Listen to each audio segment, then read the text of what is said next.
नमस्कार, सत श्री अकाल, आदाब। मेरा नाम मनदीप पूनिया है ਤੇ ਤੁਸੀਂ ਸੁਣ ਰਹੇ ਹੋ ਪੰਜਾਬੀ ਰੇਡੀਓ USA। ਮੈਂ ਇੱਕ ਵਾਰ ਫਿਰ ਹਾਜ਼ਰ ਹਾਂ ਨਵੇਂ ਬੁਲਟਨ ਦੇ ਨਾਲ ਤੇ ਸ਼ੁਰੂਆਤ ਕਰਦੇ ਹਾਂ ਅੱਜ ਦੀ ਮੁੱਖ ਖਬਰਾਂ ਤੋਂ। ਦਿੱਲੀ ਸਰਕਾਰ 'ਚ ਮੰਤਰੀ ਅਤੇ ਆਮ ਆਦਮੀ ਪਾਰਟੀ ਦੀ ਵੱਡੀ ਆਗੂ ਅਤੀਸ਼ੀ ਮਾਰਲੀਨਾ ਨੇ ਇਹ ਦਾਅਵਾ ਕੀਤਾ ਹੈ ਕਿ ਅਰਵਿੰਦ ਕੇਜਰੀਵਾਲ ਦਾ ਜੇਲ੍ਹ 'ਚ 4.5 ਕਿਲੋ ਵਜ਼ਨ घट गया है। तो उन्होंने ये भी दावा किया है कि अरविंद केजरीवाल दे हेल्थ लगातार जेल च गिर रही है। जम्मू कश्मीर च इंडिया अलायंस की दो वड्डी पार्टियां नैशनल कॉन्फ्रेंस और PDP दे विच फुट पै गई है। उत्थे दोवें पार्टियां ने 5 सीटां ते चोण लड़न दा ऐलान किया है। नैशनल कॉन्फ्रेंस के लीडर उमर अब्दुल्ला हन ते PDP की लीडर महबूबा मुफ्ती हन। दोवां ने India alliance they which stage साझा किया सीगा, पर हुण कश्मीर वापस जाके उन्होंने अपने सारिया सीटां ते ही चोण लड़न का फैसला लिया है। कांग्रेस के मुख आगू राहुल गांधी ने केरल की वायनाड सीट तो अज लोक सभा चोणां वास्ते अपना नोमिनेशन दाखिल किया है। दस दिए कि राहुल गांधी पिछली बार अमेठी तो भी चोण लड़े सी, पर इस बार उन्होंने सिर्फ और सिर्फ वायनाड सीट तो ही अपना नोमिनेशन दाखिल किया है। महाराष्ट्र कांग्रेस के बड़े आगू संजय निरुपम ने ट्विटर ते लिखदियां पार्टी नाल अपनी नाराजगी जाहिर की है। उन्होंने ट्विटर ते लिखा है कि उन्होंने कांग्रेस पार्टी को 7 दिनों का टाइम दिता सीगा, पर पार्टी ने उन्होंने गल ते कोई विचार विमर्श नहीं किया है। कांग्रेस पार्टी को छड़ के बॉक्सर विजेंद्र बीजेपी च शामिल हो गए ने। बॉक्सर विजेंद्र ओलंपिक मैडलिस्ट हन ते हरियाणे के भिवानी जिले तो आते ने ते 2019 च उन्होंने कांग्रेस पार्टी ज्वाइन की सी, पर हुण उन्होंने पार्टी को छड़ के बीजेपी का दामन थाम लिया है। बिहार च विपक्ष के मुख आगू तेजस्वी यादव ने नरेंद्र मोदी ते हमला बोलदे कहा है कि नरेंद्र मोदी लगातार परिवारवाद ते बड़ा हमला करते हैं, पर हुण बिहार च वो बीजेपी के कैंपेन की शुरुआत परिवारवाद वाले कैंडीडेट तो ही कर रहे हैं। महाराष्ट्र के संभाजी नगर च एक कपड़ा फैक्ट्री च अग लगन करके उत्थे 7 मजदूरों की मौत हो गई है ते कई मजदूर गंभीर रूप तो जख्मी हैं।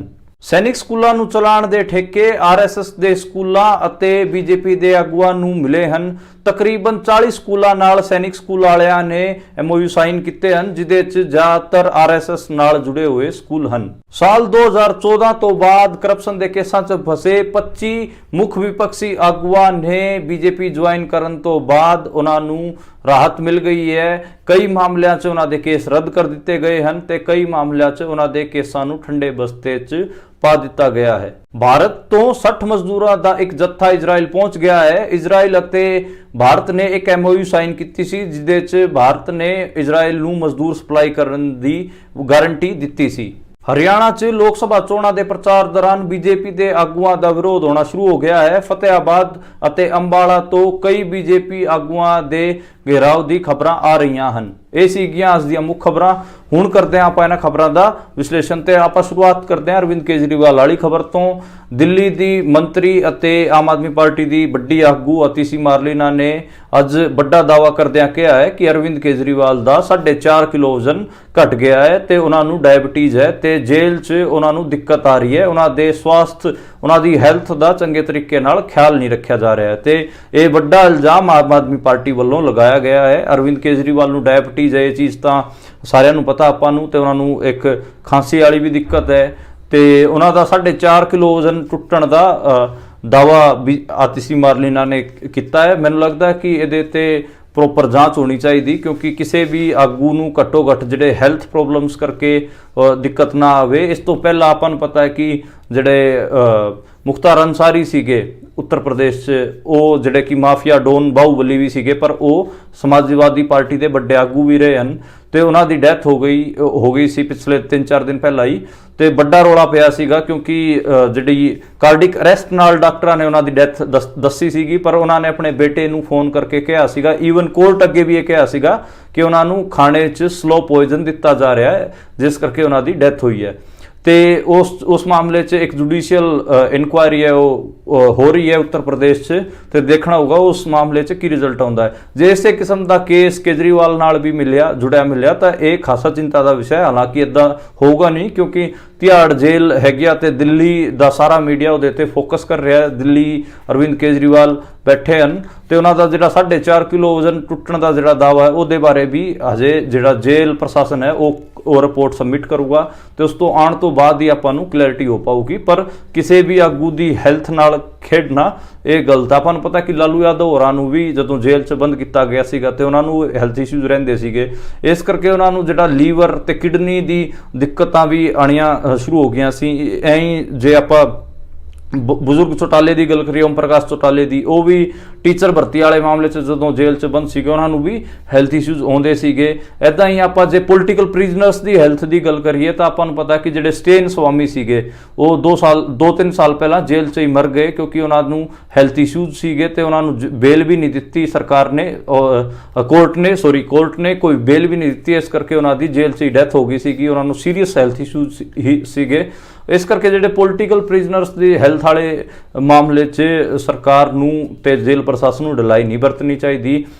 ਇਹ ਕੋਈ ਕ੍ਰਾਈਮ ਕਰਕੇ ਜੇਲ੍ਹਾਂ 'ਚ ਨਹੀਂ ਗਏ ਬੰਦੇ, ਇਹ ਉਹਨਾਂ ਦੇ ਪੋਲੀਟੀਕਲ ਆਈਡੀਓਲੋਜੀ ਕਰਕੇ ਜੇਲ੍ਹ 'ਚ ਹੈਗਾ ਤੇ ਇਸ ਕਰਕੇ ਪੋਲੀਟੀਕਲ ਪ੍ਰਿਜ਼ਨਰਸ ਨਾਲ ਚੱਜ ਦੀ ਟ੍ਰੀਟਮੈਂਟ ਹੋਣੀ ਚਾਹੀਦੀ, ਸਹੀ ਤਰੀਕੇ ਨਾਲ ਉਹਨਾਂ ਨੂੰ ਟ੍ਰੀਟ ਕੀਤਾ ਜਾਣਾ ਚਾਹੀਦਾ।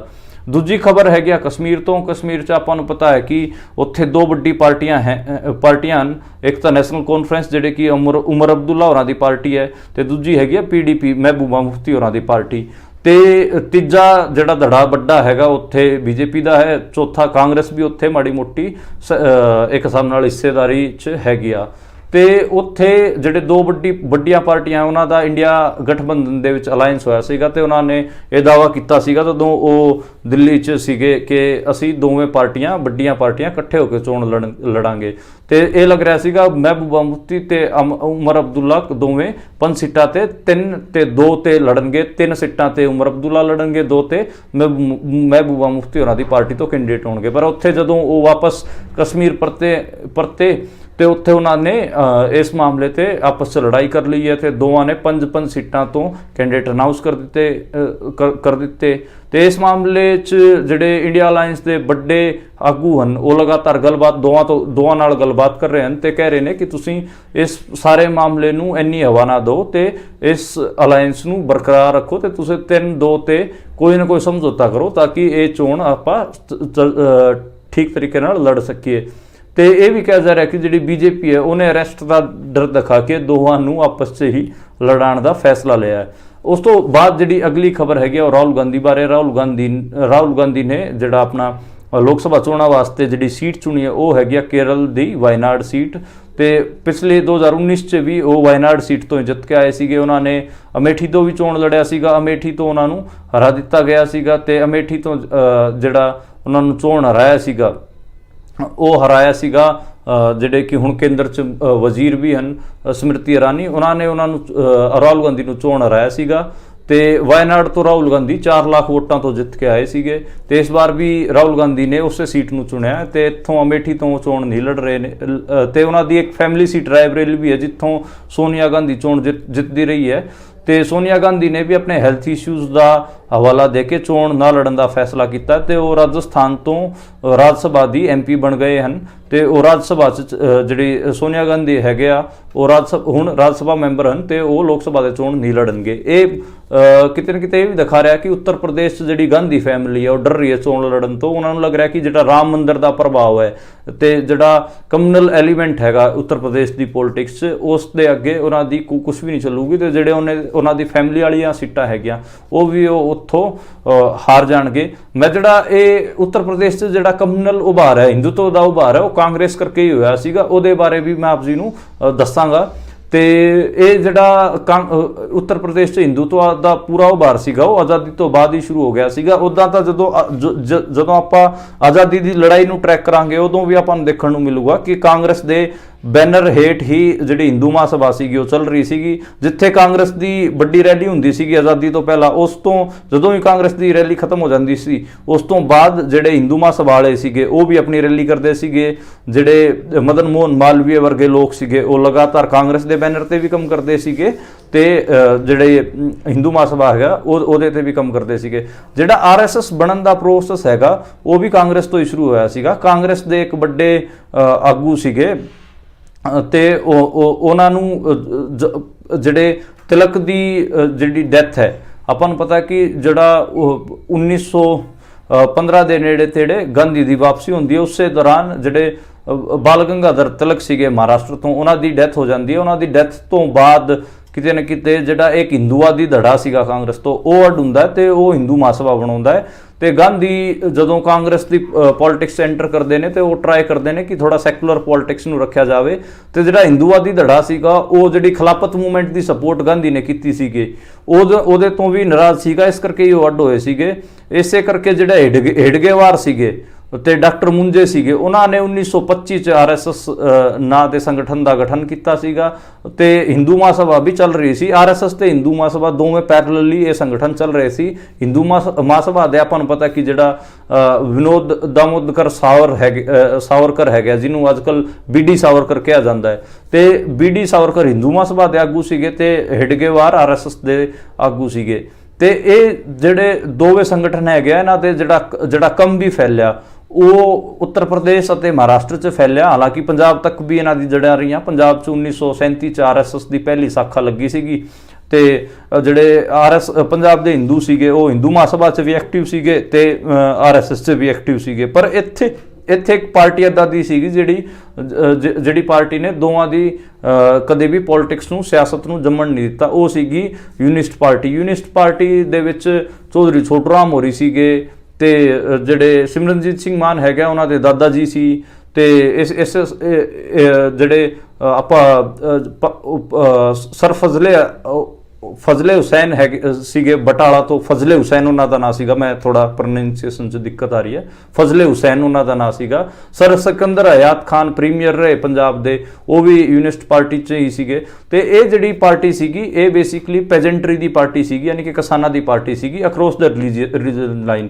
ਇਸ 'ਚ ਮੁਸਲਮਾਨ ਜਾਟ ਸੀਗੇ, ਸਿੱਖ ਜਾਟ ਸੀਗੇ, ਹਿੰਦੂ ਜਾਟ ਸੀਗੇ, ਹਿੰਦੂ ਗੁੱਜਰ, ਮੁਸਲਮਾਨ ਗੁੱਜਰ ਤੇ ਜਿਹੜੇ ਸਿੱਖ ਰਾਜਪੂਤ, ਹਿੰਦੂ ਰਾਜਪੂਤ, ਮੁਸਲਿਮ ਰਾਜਪੂਤ, ਸਾਰੇ ਇਸ ਪਾਰਟੀ 'ਚ ਸੀਗੇ ਜਿੰਨੇ ਵੀ ਕਿਸਾਨ ਵਰਗ ਤੋਂ ਆਉਂਦੇ ਸੀਗੇ। ਤੇ ਉਹਨਾਂ ਨੇ ਜਿਹੜੀ ਕਮਿਊਨਲ ਪੋਲਿਟਿਕਸ ਹੈਗੀ ਆ ਪੰਜਾਬ 'ਚ, ਉਹਦੀ ਜੜ੍ਹਾਂ ਨਹੀਂ ਜੰਮਣ ਦਿੱਤੀਆਂ। ਤੇ ਅਕਾਲੀ ਪੋਲਿਟਿਕਸ ਵੀ ਜਿਹੜੀ ਸੀਗੀ ਉਹ ਕਿਤੇ ਨਾ ਕਿਤੇ ਜਿਹੜੀ ਕਿਸਾਨੀ ਨਾਲ ਹੀ ਜ਼ਿਆਦਾ ਜੁੜੀ ਹੋਈ ਸੀ। ਤੇ ਇਸ ਕਰਕੇ ਜਿਹੜਾ ਸਪੇਸ ਹੈਗਾ ਪੰਜਾਬ 'ਚ ਉਹ ਯੂਨਿਸਟ ਪਾਰਟੀ ਦੇ ਹੁੰਦਿਆਂ ਕਮਿਊਨਲ ਪੋਲਿਟਿਕਸ ਦਾ ਨਹੀਂ ਬਣ ਪਾਇਆ। ਹੁਣ ਆਪਾਂ ਵਾਪਸ ਆਉਂਦੇ ਹਾਂ ਕਿ ਕਿਵੇਂ ਉੱਤਰ ਪ੍ਰਦੇਸ਼ 'ਚ ਜਿਹੜਾ ਕਮਿਊਨਲ ਪੋਲਿਟਿਕਸ ਗਰੋ ਕਰਦੀ ਹੈ, ਹਿੰਦੂਤਵ ਵਾਲੀ ਪੋਲਿਟਿਕਸ ਗਰੋ ਕਰਦੀ ਹੈ।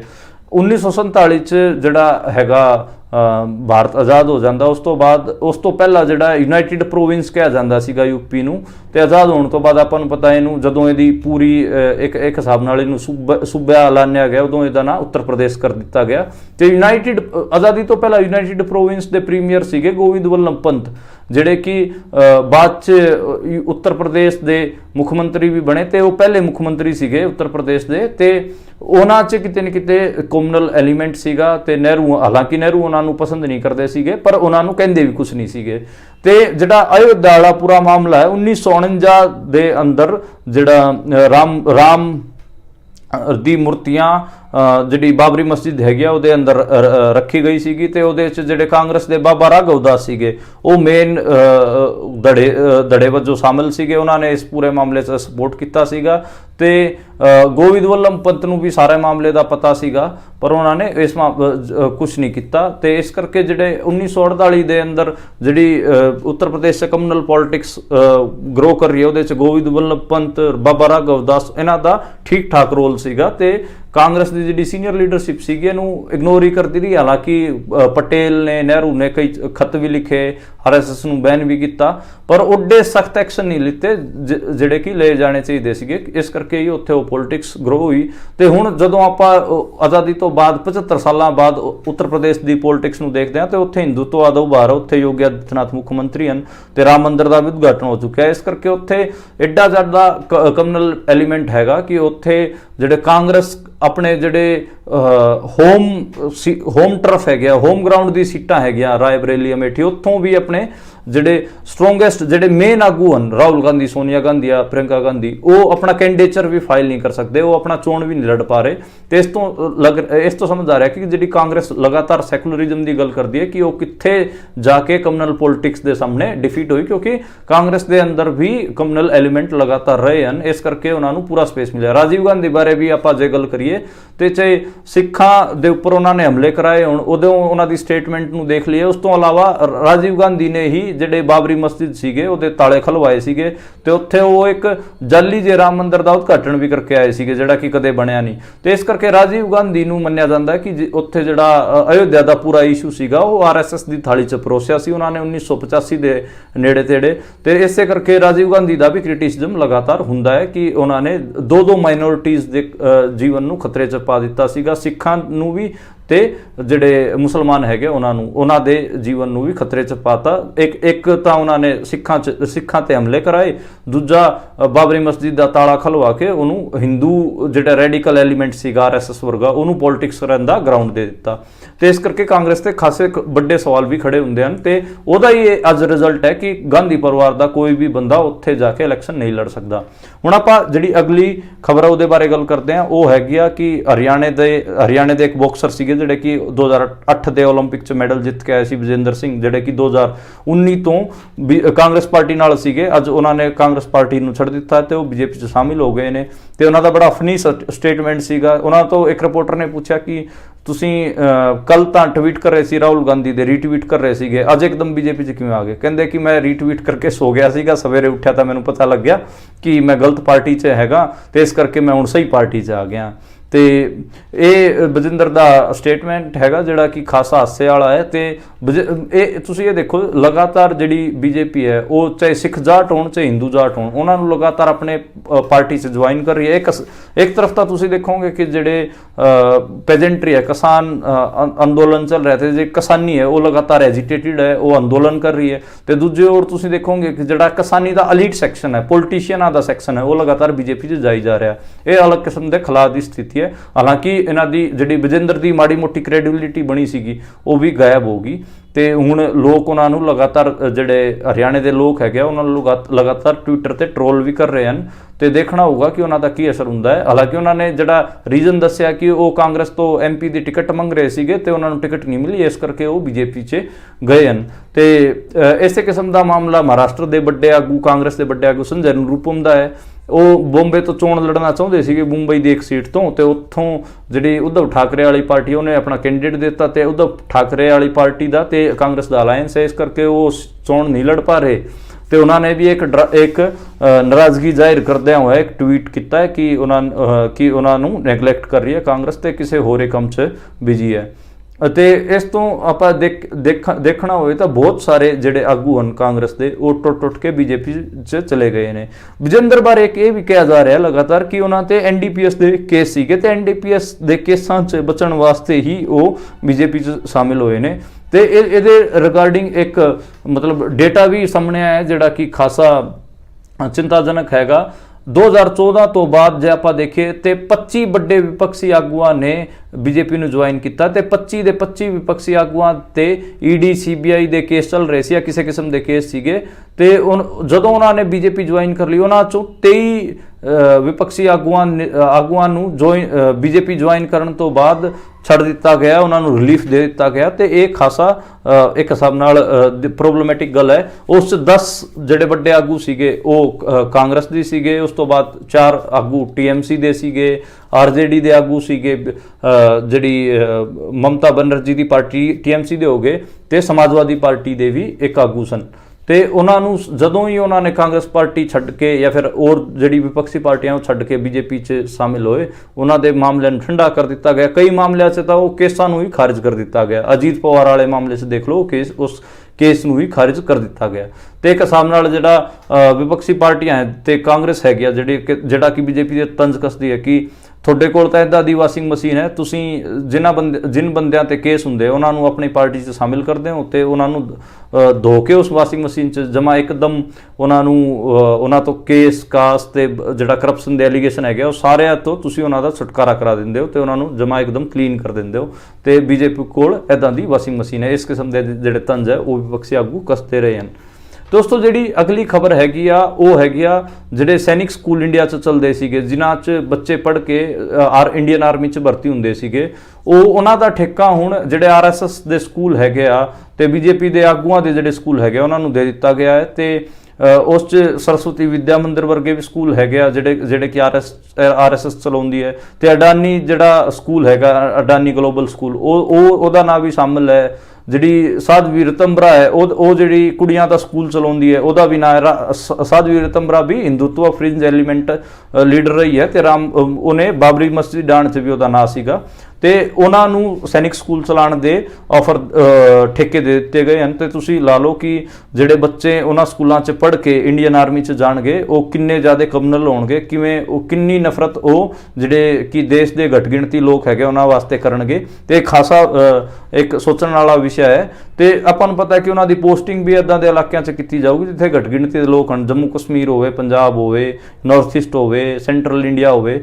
ਜੇ ਉਹ ਉੱਥੇ ਭਰਤੀ ਹੋ ਕੇ ਜਾਣਗੇ ਤੇ ਉਹ ਮਾਈਨੋਰਿਟੀਜ਼ ਨਾਲ ਕਿੱਦਾਂ ਦਾ ਬਿਹੇਵ ਕਰਨਗੇ, ਉਸ ਬਾਰੇ ਆਪਾਂ ਸਾਰਿਆਂ ਨੂੰ ਹੀ ਚਿੰਤਾ ਕਰਨੀ ਚਾਹੀਦੀ। ਤੇ ਇਹ ਖਾਸੀ ਪ੍ਰੋਬਲਮੈਟਿਕ ਚੀਜ਼ ਹੈ ਇੰਡੀਆ ਵਾਸਤੇ ਕਿ ਇੱਥੇ ਜਿਹੜੇ ਮਿਲਟਰੀ ਸਕੂਲ ਹੈਗੇ ਉਹਨਾਂ ਨੂੰ ਚਲਾਉਣ ਵਾਸਤੇ ਜਿਹੜਾ ਠੇਕਾ ਉਹ ਆਰਐਸਐਸ ਨਾਲ ਰਿਲੇਟਿਡ ਲੋਕਾਂ ਨੂੰ, ਬੀਜੇਪੀ ਨਾਲ ਰਿਲੇਟਿਡ ਲੋਕਾਂ ਨੂੰ ਤੇ ਉਹਨਾਂ ਦੀ ਸੰਸਥਾਵਾਂ ਨੂੰ ਦੇ ਦਿੱਤਾ ਗਿਆ ਹੈ। ਉਸ ਤੋਂ ਅਗਲੀ ਖਬਰ ਹੈਗੀ ਆ ਬਿਹਾਰ ਬਾਰੇ। ਬਿਹਾਰ 'ਚ ਨਰਿੰਦਰ ਮੋਦੀ ਆਪਣੀ ਪਹਿਲੀ ਇਲੈਕਸ਼ਨ ਕੈਂਪੇਨ ਵਾਲੀ ਰੈਲੀ ਆਯੋਜਿਤ ਕਰਨ ਜਾ ਰਹੇ ਨੇ। 4 ਅਪ੍ਰੈਲ ਨੂੰ ਹੋਣੀ ਹੈ ਜਮੂਈ ਸੀਟ ਤੇ, ਜਿੱਥੋਂ ਰਾਮ ਵਿਲਾਸ ਪਾਸਵਾਨ ਹੋਰੀ ਚੋਣ ਲੜਦੇ ਸੀਗੇ। ਉੱਥੋਂ ਉਹਨਾਂ ਦੇ ਜਿਹੜੇ ਕਿ ਕੁੜੀ ਦੇ ਹਸਬੈਂਡ ਹੈਗੇ ਆ, ਯਾਨੀ ਕਿ ਉਹਨਾਂ ਦੇ ਜਿਹੜੇ ਜਵਾਈ ਹੈਗੇ ਆ, ਉਹਨਾਂ ਨੂੰ ਅਰੁਣ ਭਾਰਤੀ ਉਹਨਾਂ ਨੂੰ ਚੋਣ ਲੜਾਇਆ ਜਾ ਰਿਹਾ ਹੈ। ਤੇ ਚਿਰਾਗ ਪਾਸਵਾਨ ਦੇ ਉਹ ਇੱਕ ਹਿਸਾਬ ਨਾਲ ਬਹਿਨ ਹੋਈ ਹੋਗੇ ਤੇ ਜੀਜਾ ਹੋਗੇ। ਤੇ ਜਿਹੜੇ ਤੇਜਸਵੀ ਯਾਦਵ ਹੈਗੇ ਆ ਬਿਹਾਰ ਦੇ ਵਿੱਚ ਮੁੱਖ ਵਿਪਕਸ਼ੀ ਆਗੂ ਕਹਿ ਲਈਏ ਜਾਂ ਫਿਰ ਲਾਲੂ ਯਾਦਵ ਦੇ ਬੇਟੇ, ਉਹਨਾਂ ਨੇ ਪ੍ਰਧਾਨ ਮੰਤਰੀ ਨਰਿੰਦਰ ਮੋਦੀ ਤੇ ਤੰਜ ਕੱਸਦਿਆਂ ਕਿਹਾ ਹੈ ਕਿ ਨਰਿੰਦਰ ਮੋਦੀ ਲਗਾਤਾਰ ਪਰਿਵਾਰਵਾਦ ਤੇ ਹਮਲਾ ਕਰਦੇ ਰਹੇ ਨੇ ਤੇ ਹੁਣ ਬਿਹਾਰ 'ਚ ਉਹ ਜਿਹੜਾ ਕਿ ਪਰਿਵਾਰਵਾਦ ਵਾਲੀ ਸੀਟ ਹੈਗੀ ਆ ਉੱਥੇ ਹੀ ਆ ਕੇ ਆਪਣੀ ਪਹਿਲੀ ਰੈਲੀ ਆਯੋਜਿਤ ਕਰ ਰਹੇ ਨੇ ਉਹਨਾਂ ਦੇ ਹੱਕ 'ਚ। ਤੇ ਇਹ ਕਿਵੇਂ ਦਾ ਉਹਨਾਂ ਦਾ ਸਿਸਟਮ ਹੈ। ਤੇ ਉਸ ਤੋਂ ਜਿਹੜੀ ਅਗਲੀ ਖਬਰ ਹੈਗੀ ਆ ਉਹ ਹੈਗੀ ਆ ਕਿ ਭਾਰਤ ਤੋਂ 40 ਮਜ਼ਦੂਰ ਇਜ਼ਰਾਈਲ 'ਚ ਪਹੁੰਚ ਗਏ ਹਨ। ਤੇ ਇਜ਼ਰਾਈਲ ਨਾਲ ਭਾਰਤ ਨੇ ਇੱਕ MOU ਸਾਈਨ ਕੀਤਾ ਸੀਗਾ ਕਿ ਗਜ਼ਾ 'ਚ ਜਿਹੜਾ ਤੁਹਾਡਾ ਉਹਨਾਂ ਦਾ ਆਪਸ 'ਚ ਯੁੱਧ ਚੱਲ ਰਿਹਾ ਉੱਥੇ ਜਿਹੜਾ ਇਜ਼ਰਾਈਲ ਨੂੰ ਵਰਕਰਾਂ ਦੀ ਲੋੜ ਸੀਗੀ ਉਹ ਇੰਡੀਆ ਪੂਰਾ ਕਰੂਗਾ, ਜਿਹੜਾ ਕਿ ਖਾਸਾ ਅਨਐਥੀਕਲ ਹੈਗਾ ਕਿ ਵਾਰ ਜ਼ੋਨ 'ਚ ਤੁਸੀਂ ਆਪਣੇ ਬੰਦਿਆਂ ਨੂੰ ਮਜ਼ਦੂਰੀ ਕਰਨ ਵਾਸਤੇ ਭੇਜ ਰਹੇ ਹੋ। ਇੱਥੇ ਹਰਿਆਣੇ 'ਚ ਤੇ ਉੱਤਰ ਪ੍ਰਦੇਸ਼ 'ਚ ਸਕਰੀਨਿੰਗ ਕਮੇਟੀਜ਼ ਨੇ ਬਹੁਤ ਸਾਰੇ ਮਜ਼ਦੂਰਾਂ ਨੂੰ ਰਿਕਰੂਟ ਕੀਤਾ ਸੀਗਾ। ਉਹਨਾਂ 'ਚ ਪਹਿਲਾ ਜੱਥਾ ਜਿਹੜਾ ਕੀ ਹੈਗਾ ਉਹ ਇਜ਼ਰਾਈਲ 'ਚ ਭੇਜ ਦਿੱਤਾ ਗਿਆ। ਵਿਪਕਸ਼ੀ ਆਗੂ ਕਹਿ ਰਹੇ ਨੇ ਕਿ ਆਪਣੇ ਵਰਕਰਸ ਨੂੰ, ਆਪਣੇ ਮਜ਼ਦੂਰਾਂ ਨੂੰ ਤੁਸੀਂ ਵਾਰ ਜ਼ੋਨ 'ਚ ਭੇਜ ਕੇ ਉਹਨਾਂ ਦੀ ਜ਼ਿੰਦਗੀਆਂ ਨਾਲ ਖੇਡ ਰਹੇ ਹੋ। ਤੁਹਾਨੂੰ ਇੱਦਾਂ ਦਾ ਅਨਐਥੀਕਲ ਕੰਮ ਨਹੀਂ ਕਰਨਾ ਚਾਹੀਦਾ ਸੀਗਾ। ਜਿਹੜੀ ਉਸ ਤੋਂ ਅਗਲੀ ਖਬਰ ਹੈਗੀ ਆ ਉਹ ਬੀਜੇਪੀ ਦੇ ਆਗੂਆਂ ਦੇ ਵਿਰੋਧ ਦੀ ਹੈਗੀ ਆ। ਹਰਿਆਣੇ 'ਚ ਸਿਰਸਾ ਸੀਟ ਤੇ ਅੰਬਾਲਾ ਸੀਟ ਤੇ ਬੀਜੇਪੀ ਦੇ ਆਗੂਆਂ ਨੂੰ ਕਿਸਾਨਾਂ ਨੇ ਘੇਰ ਲਿਆ ਸੀਗਾ। ਅੰਬਾਲਾ ਦੇ ਵਿੱਚ ਅਸੀਮ ਗੋਲ ਜਿਹੜੇ ਕਿ ਵਿਧਾਇਕ ਹੈਗੇ ਉਹਨਾਂ ਨੂੰ ਕਿਸਾਨਾਂ ਨੇ ਘੇਰ ਲਿਆ ਸੀਗਾ। ਉਹਨਾਂ ਤੋਂ ਸਵਾਲ ਜਵਾਬ ਪੁੱਛੇ ਤੇ ਉਹ ਬਿਨਾਂ ਜਵਾਬਦੇਹੀ ਪੁਲਿਸ ਨੂੰ ਅੱਗੇ ਕਰਕੇ ਭੱਜ ਗਏ। ਇੱਦਾਂ ਹੀ ਫਤਿਆਬਾਦ 'ਚ ਹੋਇਆ। ਫਤਿਆਬਾਦ 'ਚ ਜਿਹੜਾ ਸਰਸਾ ਲੋਕ ਸਭਾ ਦੇ ਕੈਂਡੀਡੇਟ ਸੀਗੇ ਅਸ਼ੋਕ ਤੌਰ ਬੀਜੇਪੀ ਦੇ, ਉਹ ਜਦੋਂ ਪਿੰਡਾਂ 'ਚ ਗਏ ਤੇ ਉੱਥੇ ਕਿਸਾਨਾਂ ਨੂੰ ਉਹਨਾਂ ਤੋਂ ਸਵਾਲ ਪੁੱਛਣੇ ਸ਼ੁਰੂ ਕਰ ਦਿੱਤੇ ਤੇ ਉਹਨਾਂ ਦੀ ਬੈਠਕਾਂ 'ਚ ਰੌਲਾ ਪਾ ਦਿੱਤਾ, ਰੈਲੀਆਂ 'ਚ। ਤੇ ਇਸ ਕਰਕੇ ਉਹਨਾਂ ਨੂੰ ਵੀ ਛੱਡ ਕੇ ਆਪਣਾ ਕੈਂਪੇਨ ਹੈਗਾ ਉਹ ਛੱਡ ਕੇ ਜਾਣਾ ਪਿਆ। ਤੇ ਹਰਿਆਣੇ 'ਚ ਬੀਜੇਪੀ ਦੇ ਆਗੂਆਂ ਨੂੰ ਕੈਂਪੇਨ ਕਰਨ ਅੰਦਰ ਖਾਸਾ ਔਖਾ ਹੋਊਗਾ। ਉਹਦਾ ਰੀਜ਼ਨ ਇੱਕ ਇਹ ਹੈ ਕਿ ਸ਼ੁਭਕਰਨ ਸਿੰਘ ਦੀ ਡੈਥ ਨੂੰ ਲੈ ਕੇ ਹਰਿਆਣੇ 'ਚ ਖਾਸਾ ਸੈਂਸਿਟਿਵ ਮਾਹੌਲ ਹੈ ਤੇ ਹਰਿਆਣੇ ਦੇ ਲੋਕ ਲਗਾਤਾਰ ਬੀਜੇਪੀ ਦੇ ਆਗੂਆਂ ਨੂੰ ਸਵਾਲ ਪੁੱਛ ਰਹੇ ਹਨ। ਪੰਜਾਬ 'ਚ ਤਾਂ ਆਪਾਂ ਨੂੰ ਪਤਾ ਹੈ ਕਿ ਉਹਨਾਂ ਨੂੰ ਪਿੰਡਾਂ 'ਚ ਵੜਨ ਹੀ ਨਹੀਂ ਦੇਣਾ ਤੇ ਉਹਨਾਂ ਦਾ ਅਕਾਲੀ ਦਲ ਨਾਲ ਅਲਾਇੰਸ ਵੀ ਨਹੀਂ ਹੋਇਆ, ਇਸ ਕਰਕੇ ਉਹਨਾਂ ਨੂੰ ਖਾਸਾ ਔਖਾ ਹੋਣ ਵਾਲਾ ਹੈ। ਤੇ ਇਹ ਸੀਗੀਆਂ ਅੱਜ ਦੀਆਂ ਮੁੱਖ ਖਬਰਾਂ, ਉਹਨਾਂ ਦਾ ਵਿਸ਼ਲੇਸ਼ਣ। ਤੇ ਆਪਾਂ ਦੁਬਾਰਾ ਮਿਲਾਂਗੇ ਨਵੀਂ ਖਬਰਾਂ ਨਾਲ ਤੇ ਨਵੇਂ ਵਿਸ਼ਲੇਸ਼ਣ ਨਾਲ। ਸਾਨੂੰ ਦੇਖਣ ਤੇ ਸੁਣਨ ਵਾਸਤੇ ਸ਼ੁਕਰੀਆ ਤੇ ਤੁਸੀਂ ਦੇਖਦੇ ਤੇ ਸੁਣਦੇ ਰਹੋ ਪੰਜਾਬੀ